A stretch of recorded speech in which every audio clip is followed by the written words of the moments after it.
I would like to now call upon the leader discussion, which is the future of healthcare as viewed through the data lens. I would like to invite Balasubramaniam Shankar Narayan, Mike, and Dr. Prakash and Manuswamy. Thank you for the kind introduction. The world has been going through a challenge over the past year and a half. I'd like to call out all our frontline healthcare workers. They've been demonstrating tremendous grace, patience, and put their lives at risk and their health at risk in treating thousands, if not millions of individuals around us. On behalf of NASCOM and the entire ITES industry, I'd like to thank all of the healthcare frontline workers and urge everyone to mask up and vaccinate yourselves if you can.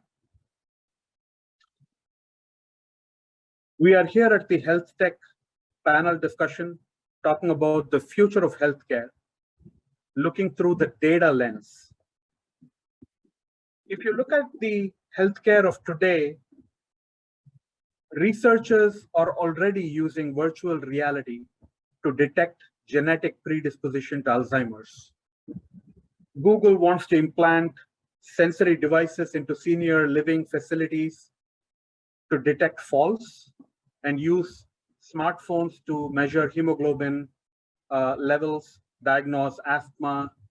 Nanomedicine is already being used to treat cancer and heart disease by using nanobots to repair damaged cells, replace DNA, unblock arteries. There's a lot of excitement over such advances. Healthcare's digital revolution and the data revolution is not just going to be changing the care that we receive, it'll also transform how we receive it. Technology was always an intrinsic part of healthcare, but today we can't see them separately. We are moving into a new future of healthcare. Telemedicine and virtual medicine is part and parcel of our provider experience, at least in the past year and a half. This is going to remain this way for decades to come. Many treatments, we spoke about the nanobots. There are the Michio Kaku's diagnostic smart bathrooms, which rely not just on virtual technologies, but thinking of biomarkers being used to quickly diagnose based on our everyday biological activities. Consider the scenario where a microscopic robot can be implanted within my son or daughter at birth. Whenever an illness is beginning, before the symptom actually appears, that can send an alert to us and the doctor. The doctor immediately prescribes a genetic, genotype-based drug therapy concocted for her specific biology and sends the medication to us by drone. And our health is monitored by sensory equipment, which is connected directly to remote specialists. We have wearables, we have implantables, and we have these nanobots that we spoke about. Even our elderly, we spoke about Alzheimer's or neurological disorders like Parkinson's. They don't probably need a provider intervention in the future. Internal nanobots could discharge dopamine in a particular location in their brains automatically. If you look at some of the inventors and the futurists, for example, Google's director of engineering, Ray Kurzweil, they say that these futuristic ideas could seem very outlandish today because our brains actually think in linear terms, but technology and everything else around us is evolving at an exponential rate. So what could consider a little crazy, what you might consider a little crazy today could be actual vision of the future, 10 years down the road.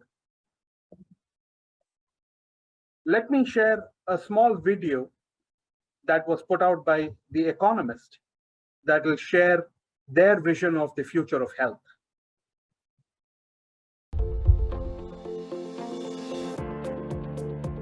Humankind has reached a turning point in its ongoing journey to preserve and improve our quality of life. We are at the forefront of these continuous advances, allowing us to watch over ourselves as part of an interconnected ecosystem. Technology now has the power to connect doctor, patient, and community as never before, integrating healthcare into our daily lives from the very beginning to our twilight years. As the greater population shifts their healthcare focus from treating illness and injury to sustained wellness, a new normal begins to arise, where technology augments our understanding of what care can mean.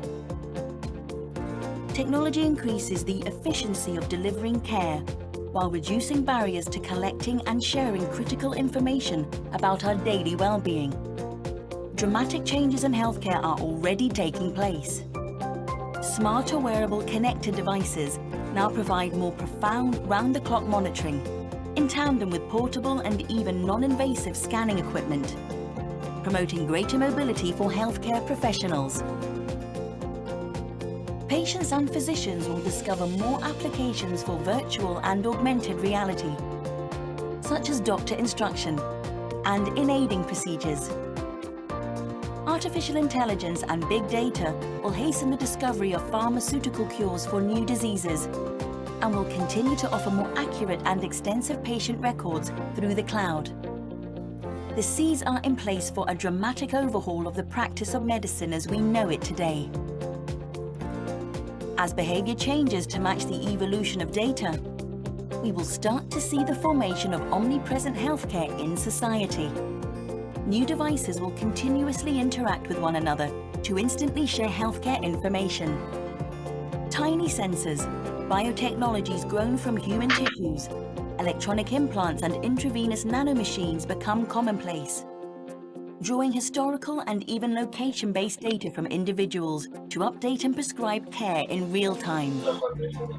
Next-generation medical breakthroughs will slow and eventually even nullify the aging process, eliminating chronic disease. Dysfunctional body components will be replaced with lab-grown and 3D printed organs. Biomechanical integration will become a trend, spurring a transhuman evolution.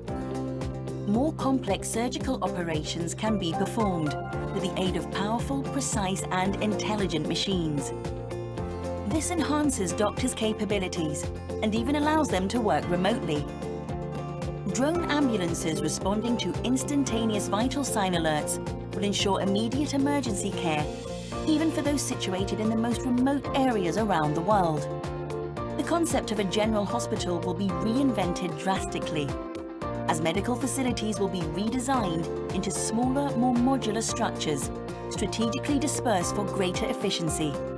The interconnection of devices and general welfare will reduce the need for doctors' residency and schedule preventative checks at large, expensive healthcare facilities.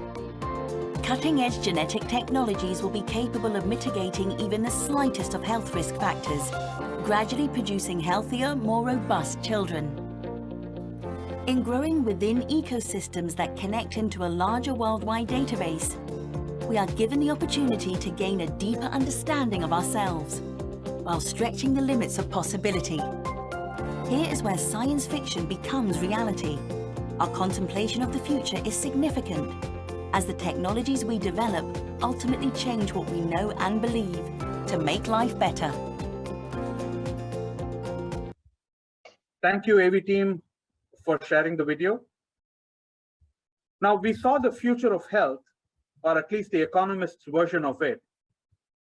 But it is a common theme that there is going to be a huge amount of data and technological advances that we would have to harness and derive insights and intelligence out of for us to get from where we are today to the future of health as we want it to be in the next decade or so.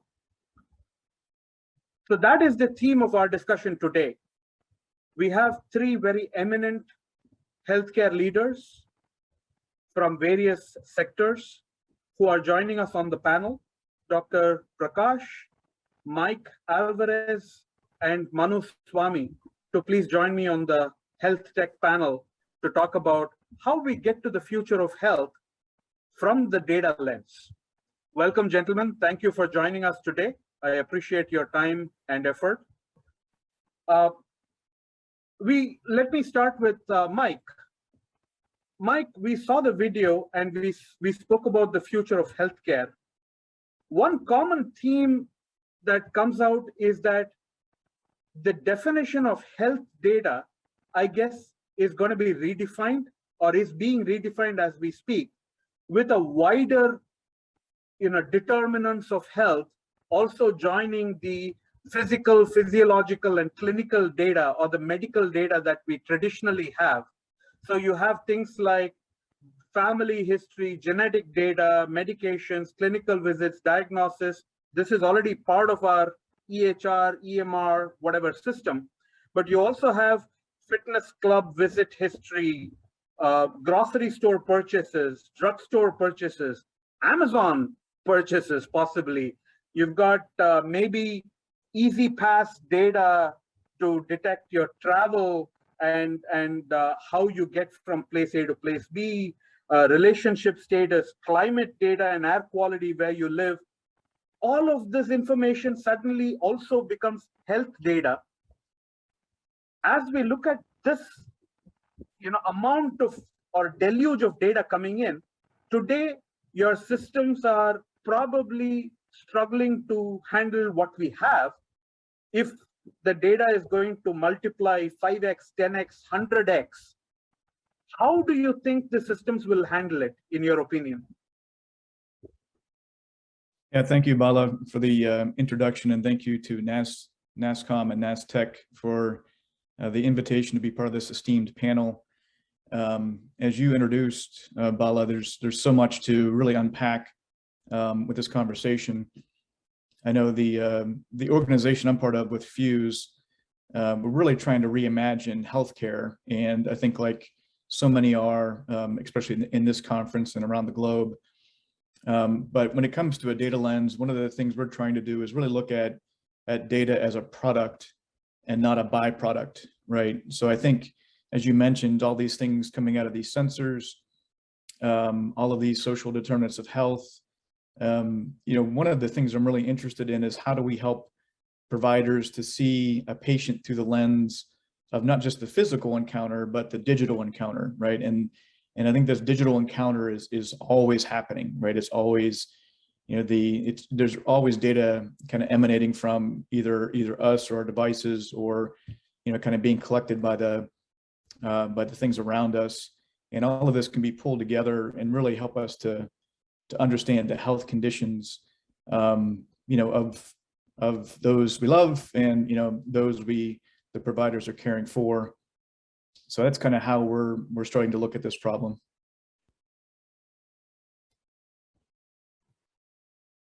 No, that is fascinating. Thanks, Mike. Manu, if I may jump to you, we spoke about how we are going to be probably handling the deluge of information that is going to hit us. But as we build, the right kind of a foundation, what are the technology evolutions and advances that will facilitate more insights from this huge amount of data that is going to be hitting us? Hey, everyone, first of all. So, Bala, building a strong data ecosystem for patients is critical for us to handle this conundrum of data-driven digital ecosystem for healthcare.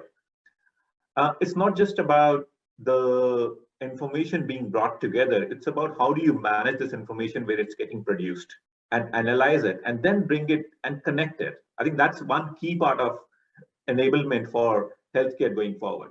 We need to ensure that data can be analyzed where it's being produced and connected with different parts of healthcare ecosystems. You need a data backbone which can bring in all the healthcare providers together and to enable those insights from social and health information. Now, going forward, what I believe is that we will be delivering healthcare on the edge. And data will be managed by individuals themselves going forward, enabled by the technology platform which we are providing. In my role working for Virtues, my goal is to ensure that we bring information together between different healthcare organizations. And we are at the cusp of what banking was 10 years ago. Yes, we have an opportunity guided by government in US to bring and mandate information together. You have to build an API-driven digital economy for healthcare, driven by interoperability. We have that opportunity now to drive that collaboration of information, bring that real-time information about healthcare individuals going forward, and then use it to drive insights. And my view is that I think we have been trying quite a lot business rules-driven solutions in the past. Now it will be learning-driven solutions. I think a lot of our healthcare organizations have been focused on disease-based health treatments. I think it will be more focused on proactive health management going forward, and using the data, which is a longitudinal, I will call it a patient record, which is a collaboration between healthcare payers with their all claims information and EMR, EHR vendors, bringing it together and combining it with all the information which is coming from wearables or from all the other digital ecosystems as well. I think bringing it together will be the key foundation for the healthcare data ecosystem going forward. Okay, now that sounds very, very interesting, and I'm sure there is a lot of work happening around the API-driven data ecosystem that you mentioned, driven by interoperability as well. Let me go to Dr. Prakash. Dr. Prakash, we speak about API-led or driven digital data economy that is powered by interoperability. But if you look at a country like India, even mature markets like the US are still struggling with the quality of data on their EHR, EMR systems. And in our developing economy, there is still so much of fragmentation in the industry, and there is no standardized EMR, EHR, or there are no major players that are producing the data for a key stakeholder like yourself that is looking to drive health insurance in a nascent stage at this point of time. How do you handle this challenge? You are right, Mr. Bala. Actually, the hospital bills, most of it are not structured, and this is creating a lot of problems with regard to fraud and abuse as well. So there is a need for us to have a comprehensive data. The near future, I look forward to ensuring comprehensive collection of data, which should be done by all players in the ecosystem. And we have to ascertain that the data is clean, right at the time of ingestion, and also the past data.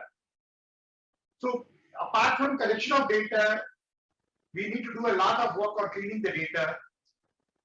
Then probably we can build the infrastructure on the data and try and see predictive and prescriptive analysis out of the data that we have. And also the manpower, the right people, the data scientists to work with us on the data. And then using this data as for our analysis. Particularly, as you rightly pointed out, in India, there is a lot to be done on this, and we are in a very nascent stage. And all players, meaning that it is not only the insurers, but also equally the service providers, they have to be informed, equipped, and educated on proper data. And the whole ecosystem should work on a comprehensive healthcare exchange platform. And this exchange that can give a lot of confidence to the public who want to buy insurance with us. So naturally, the industry is very much looking forward to a lot of data transformation happening on the data front. Because previously, what we used to see used to be a workplace accident or contagious diseases. That is where India was facing most of the time. But now, majority of the load is on non-communicable diseases. And how we can effectively manage these diseases and prevent hospitalization subsequent to these non-communicable diseases, promote wellness. For all these things, we need data. That's a need for the future. So quick follow-up on that, Dr. Prakash. So do you see yourself already being involved with the government or a standards body to participate, set standards in terms of either health records themselves or the ecosystem, and what data is needed for you to effectively create a wider insured community, from a health perspective in India? Fine. See, the data can help us to underwrite healthy risk, avoid adverse risk, adverse selection.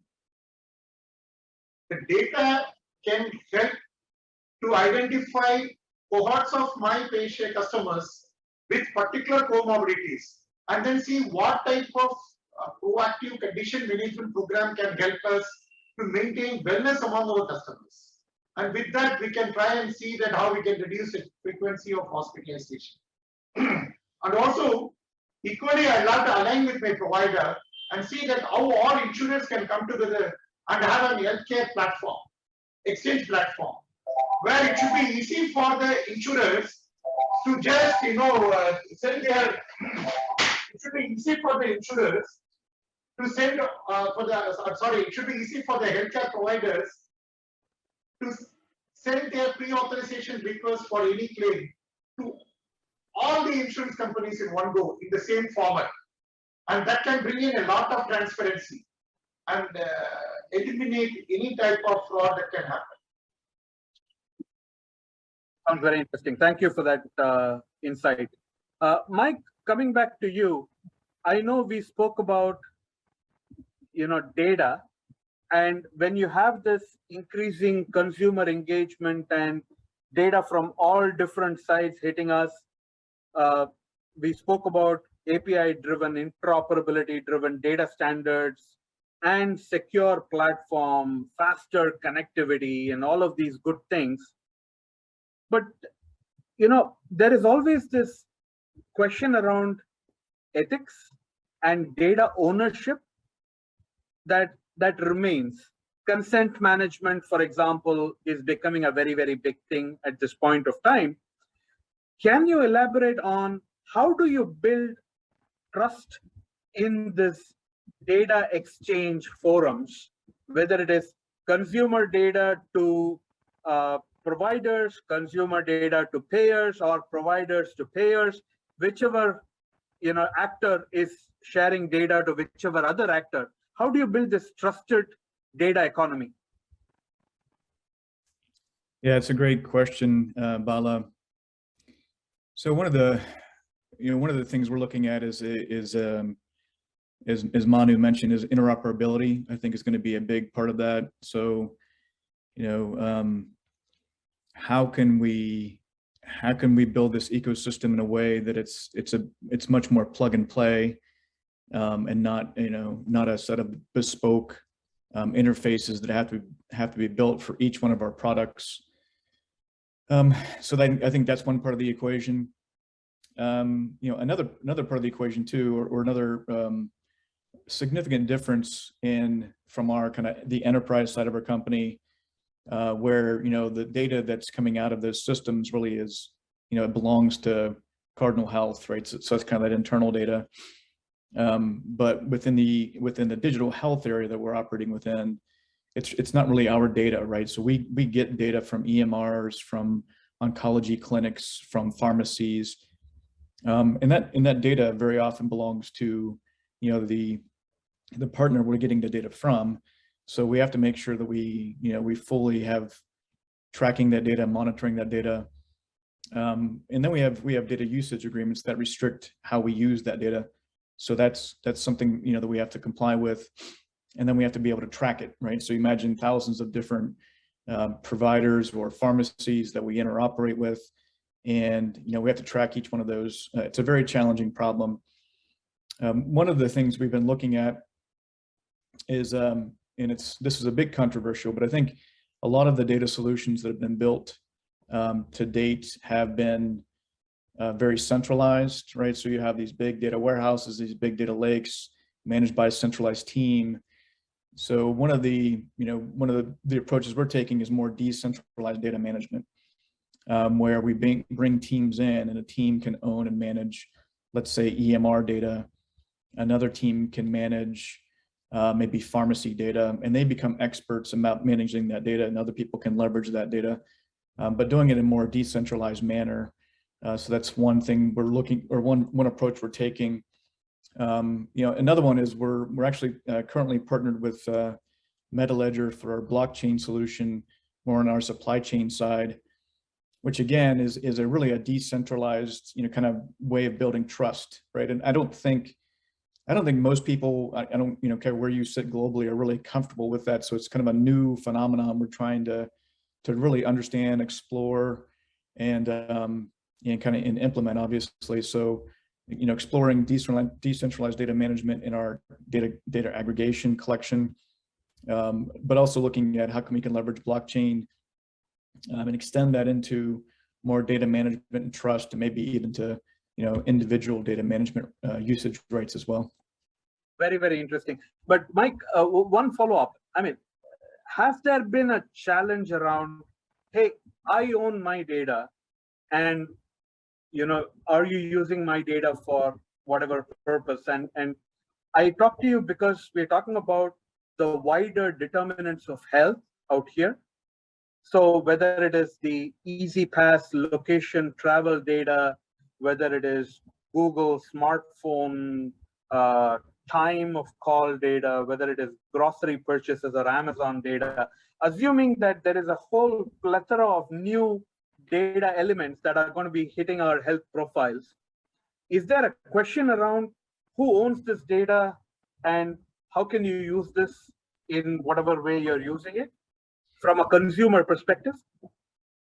Oh, absolutely. Yes. We, I think sometimes the Holy Grail here is to be able to build this longitudinal patient record, right? So if you can really, kind of collect and connect these data points, right? So one of the things we've had is, is the data knows, right? So the data knows so much about you, but being able to kind of aggregate it and pull it together, from a data perspective of being able to identify the patient, and then kind of being able to store it and manage it, is a significant challenge. Now, when you layer on top of it, again, the data usage agreements that come along with either the provider or the patient, it's not just around, can I use the data, but I have to be able to track, can I use the data for that purpose, right? So someone may consent for their data to be used only for a specific study, right? Or maybe for a specific clinical trial.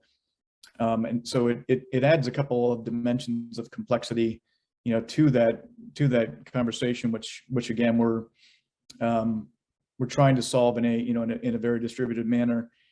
I do, personally, I believe that, the data belongs to the individual. And I think that's something we're going to have to really work on solving, I believe, globally, is how can we, give the individual, the power and control over their health information. Can they then provide consent to, whoever they want to provide consent to, so that data gets used for the betterment of everybody.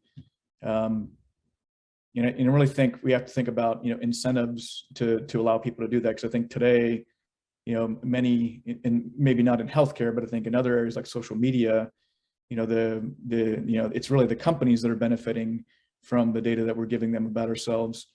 I think maybe we need to be able to flip that, equation in healthcare, benefit the individual from increased, kind of elevated levels of healthcare, understanding of how they can stay healthy, and helping the providers give them the best treatment possible. You do know that your Facebook account is going to be locked now. Mike is saying, hey, consumers will own their own data. This is anathema, man. We are the product. I'm just kidding. Manu, would you like to add something to what Mike just said? Yes, and I think that's the nirvana we want to go towards, where we are managing our information. Our information is available on our mobiles to be plugged into any provider ecosystem we walk into. But before we get into nirvana, yes, I think Mike has brought a very good point of how do we get people to trust each other to share information. In fact, I was working with, I will quote, non-healthcare clients in media industry to create a unique view of individuals across different devices because they were facing this competition from Amazon and Netflix, and they had to do it, all these. I think it's similar in healthcare. I think there is a need for, I think, government and regulation as well to play a part. And the concept of blockchain is very interesting in that scenario because you have to think about it as a supply chain of data. Like we think about industry from manufacturing, we need to ensure that we understand where data is being produced, where it's being consumed, and what's the business model for consumption. And also, what's the penalty model for people who don't have a strong ecosystem to protect that information.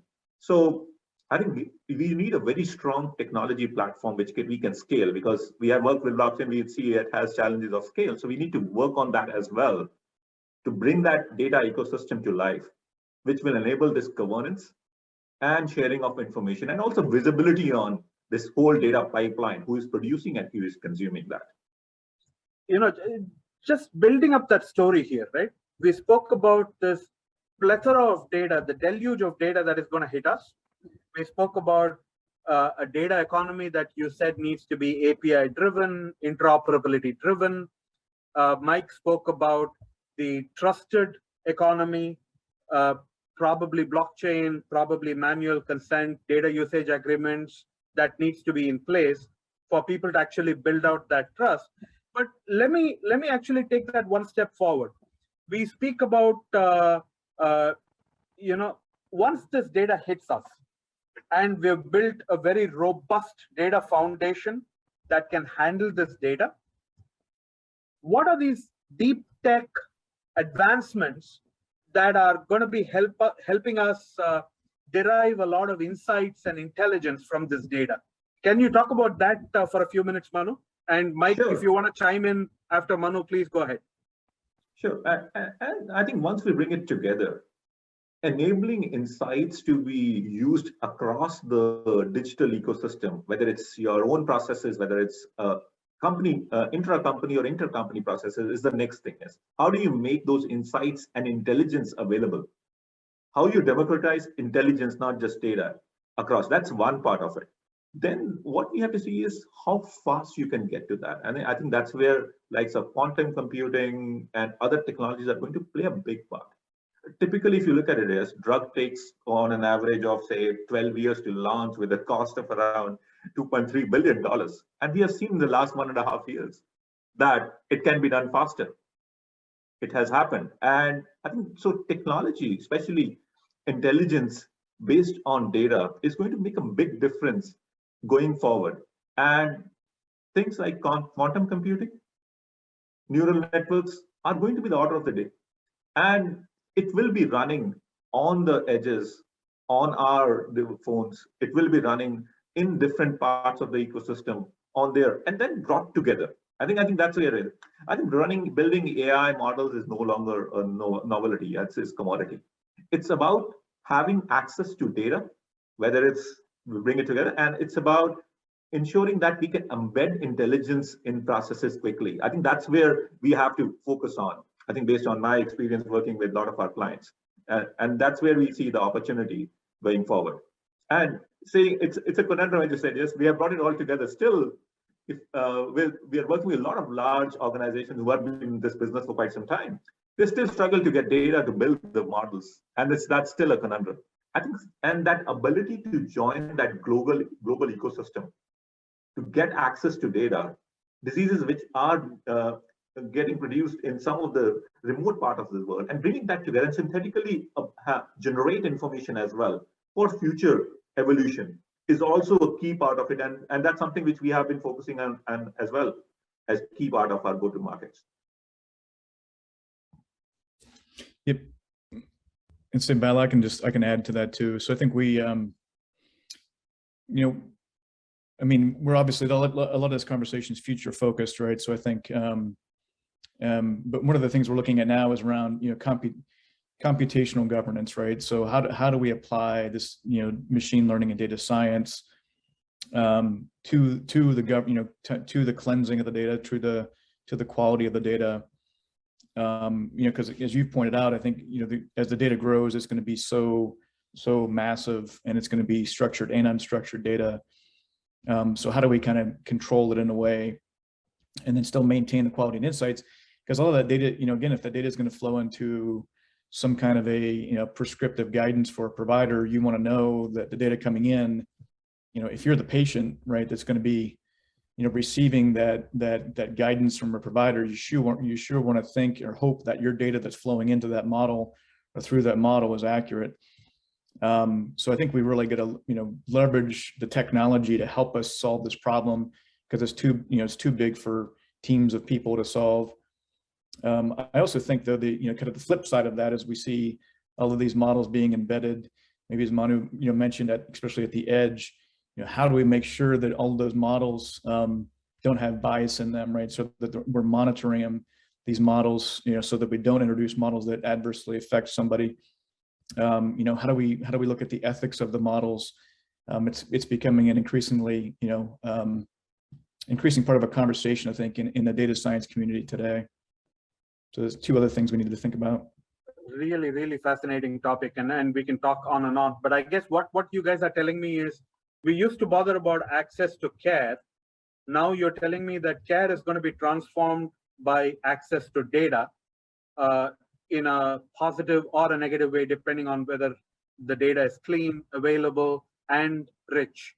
No, this is brilliant.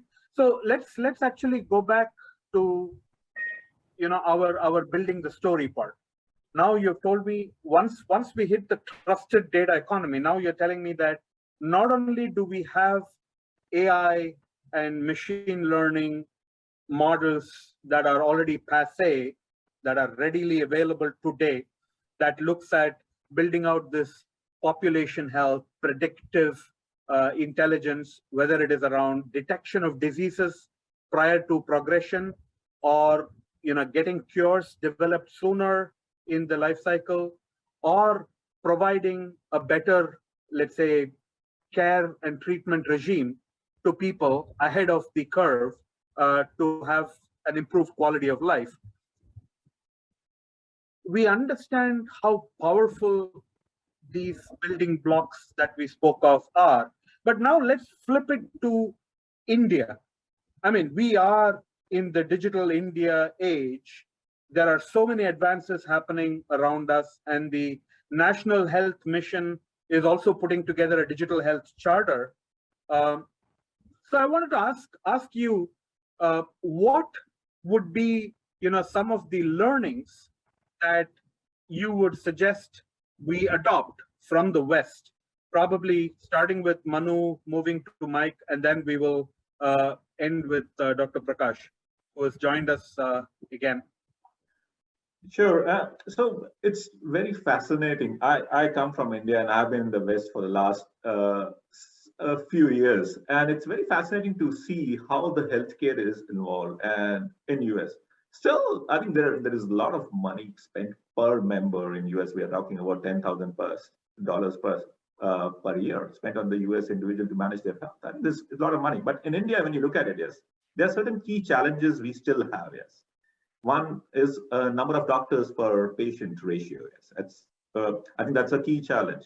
So then we are looking at an aging population that's there, but also we also see that there is an appetite for people to spend on their health as well. I think that's there, and you will see that going forward. That's going to go forward. So from a data perspective, I think there are certain things which India is doing right now in terms of creating that unique ID scheme, that Aadhaar card scheme. It's very foundational to building an ecosystem where health can be managed, because you need to know your patients to securely share information. I think that's the first thing you want to do. And I think schemes like that get you started on the right foot, because then you can combine all the parts of the ecosystem, whether it's an e-commerce ecosystem, whether it's a provider ecosystem, it's a commercial plan ecosystem, together to provide that health or proactive health you want to give. Then I think it's going to be more towards data-driven systems rather than professionals providing care as well. I think that's also a view which we have seen in US, that there will be always scarcity of providers and caregivers. So using systems to improve productivity of our healthcare professionals and giving that guidance to them. And then giving that help to individuals to manage their health. We have seen in COVID that people have done a lot of self-care. There has to be regulation and enablement of devices that are there right now, what we have seen in US. I think we have to enable that devices. And I think the relation between pharma providers and the insurance companies really need to evolve to bring it together. And that's a key part of it. Now, from a technology side as well, what we have seen is innovations which has been done in medical devices field, especially in terms of AR, VR technologies to augment telehealth, especially in terms of 3D imaging to get to the right implant for a patient. These will be key for us, I think, as we go towards India. I think 50% of internet users are sitting in India. I think so. The digital ecosystem is pretty advanced in India, and I see that as a big opportunity to drive quality of healthcare as well as reduce the cost of healthcare in India. Absolutely, absolutely. What about you, Mike? What are your thoughts?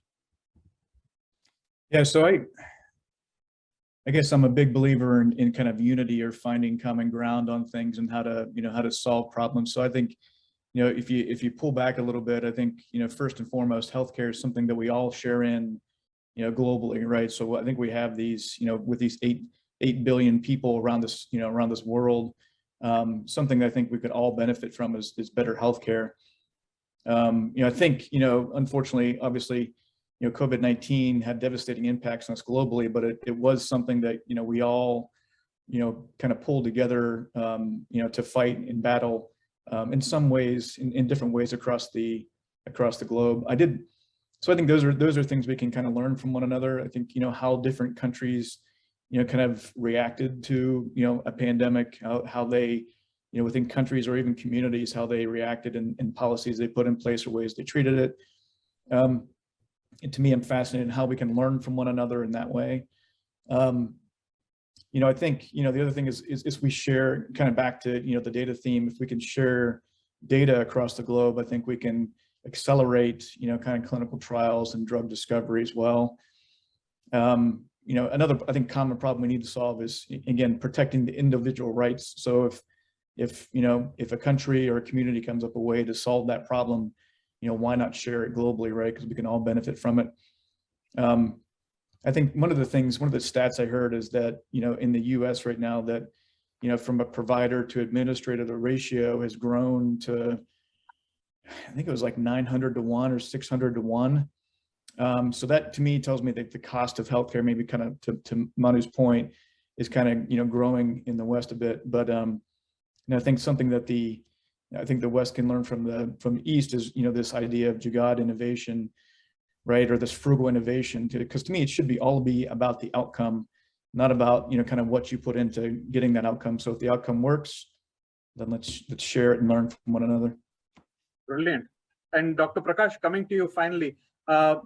Again, we spoke to Manu and Mike about what we can learn from the West in terms of setting the right data infrastructures, the data foundation, possibly looking at deep tech innovations that will help us derive insights better. And Mike brought in an interesting point around there are things that the West can learn from the East as well, in terms of the Jugaad innovation that happens everywhere around us. But what are your thoughts on the 1 or 2 things that we absolutely need to do today from a data and technology perspective, either from a payer or a provider or even a biotech, medtech, pharma tech perspective, right? That will help us get on this journey to the future of health the right way. At an individual company level, at an industry level, and at a national level, I foresee a lot of progress to be required. And at the national level in India, you can see national health policy. The journey is now towards national digital health mission. And what we have been talking in India about universal health coverage, we are now looking at digital health for all. Digital health meaning that personal health record, digital health record, and all these things with the undue privacy precautions. So there is a lot of progress happening at the national level. Definitely it can help at the industry level. And for insurers like us, people are talking about blockchain and how it can help, minimize fraud, abuse. So India, we see a lot of need for leapfrogging into digital transformation, data mining, data cleaning, and data extractions, which is all happening, which is just started. Probably the country has grown more than the digital capabilities that we have right now. And the time for us to grow our digital capabilities in tune with the requirements. And on the digital therapeutics, now we see that molecular biology, digital engineering, and genetic medicines, 3D printing, a lot of areas where data and digital technology are trying to help doctors to arrive at a easy diagnosis, predict a risk, identify disease at an early stage, and thereby reduce the health cost burden. And when the health cost burden is addressed through proper data collection and proper data analytics, it is going to help not only insurance companies like us to predict and safeguard and save our cost. It can also help in the overall healthcare spending of this country. So we foresee and we are very eagerly looking forward to the West and all around. And we look forward to an early digital transformation happening and data consciousness happening in our country. And I'm very confident that the next few years, our country is going to see a very vibrant change in this area. Absolutely, Dr. Prakash. So I think we sort of painted a picture around the future of healthcare, saying there are going to be very empowered patients, right, that are looking for wellness. They're not looking to seek treatment, right? They will receive personalized health solutions. We spoke about genetic engineering, personalized medicine, and we spoke about this treatment and health regimes and health solutions seamlessly integrating into their day-to-day lives. And all of this will be enabled by data, algorithms, and technology and deep tech innovations. So, and all of this will be provided for by, what I think Manu spoke about as a data ecosystem or a healthcare ecosystem that is really multi-dimensional today, spanning the payers, providers, medtech, biotech, pharma tech companies.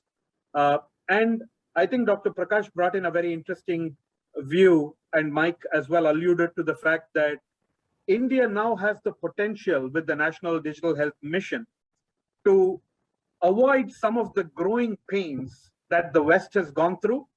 Just as in the telecom story, we moved from 2G to 4G, skipping 3G. We could potentially move to the future of health, skipping a few painful points. And I think we are well aware of the richness of data that is available in India. It is just that it needs to be harnessed in the right way and with the right data foundations and technology solutions. On that note, I'd like to once again thank the three panelists, Dr. Prakash, Manu Swami, and Mike Alvarez, for sharing your thoughts and insights with us.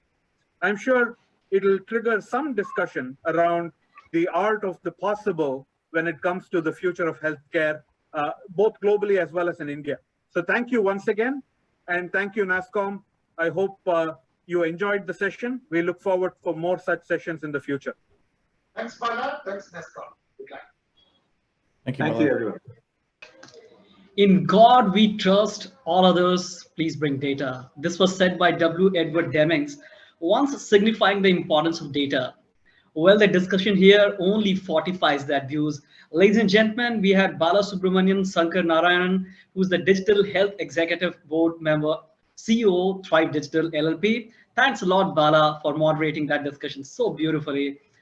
We were also joined by Dr. Prakash, who is the Managing Director, Health, Star Health Insurance, Manu Swami, Senior VP Healthcare and Life Science at Virtusa, and Mike Alvarez, who is the Head of Digital Services, fused by Cardinal Health. Thank you once again to all of you, and thanks a lot for bringing in your huge expertise here. Thanks a lot.